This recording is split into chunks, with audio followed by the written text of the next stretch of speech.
But in this job, I tend to travel mostly around the UK. I'm from a place called South Shields originally. Have we got any North Easterners in? Yay! Excellent. The loud women. Hello.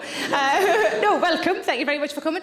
Because I'm from South Shields, but I actually live in Manchester now, and I mostly work around the UK. Occasionally, I get to go abroad. I went to Australia last year for the Melbourne Comedy Festival, which was great. It was great until it came time to coming home, when because of the fucking volcano, got stranded for an extra week, and you find you don't get any sympathy of your friends if you tell them you are stranded for an extra week. My friend said, "You are stranded for an extra week in Australia." Well, boo fucking who? I said, "Yes, but listen to the word that you're using. It's stranded. It's not a good word, is it? You could be stranded on the end of Brad Pitt's cock and you'd want to go home eventually."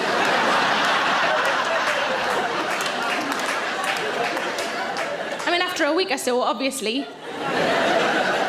For snacks, if nothing else. I think that explains why his girlfriends are all so skinny. Doesn't provide enough snacks.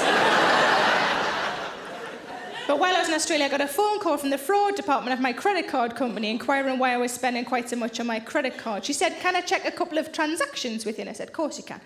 The first one was a cash point withdrawal, and I had withdrawn the money, so that was all above board. The second one, she said, "You spent £102 in a place called Holt's." And I went, yeah, that's right. It's a chocolate shop. And she went, £102? And I went, "Yeah, it was for presents." For me. Because I was nowhere near Brad Pitt's cock. But I did get a new nickname while I was out there. I've never had a nickname before. I've been called things, but that's different, isn't it? I think that's bullying. My nickname is the Cake Pigeon. It's whenever I walk past a cake shop, whenever I press myself up against a cake shop, I go, "Ooh."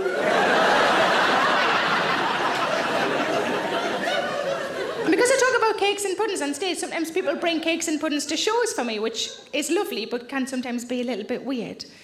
So a lady came up to me a few months ago. At the end of the show, she handed me a small round fruit cake, and she said, "This is for you." And I said, "That's lovely, thank you very much. What a nice thing to do."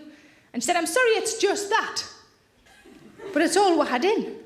I said, "Have you been looking through your cupboards? It's not the fucking Harvest Festival, pet. You bought a ticket, you can just come to the show." Which really pissed off the woman behind her who was standing with a tin of fucking peaches.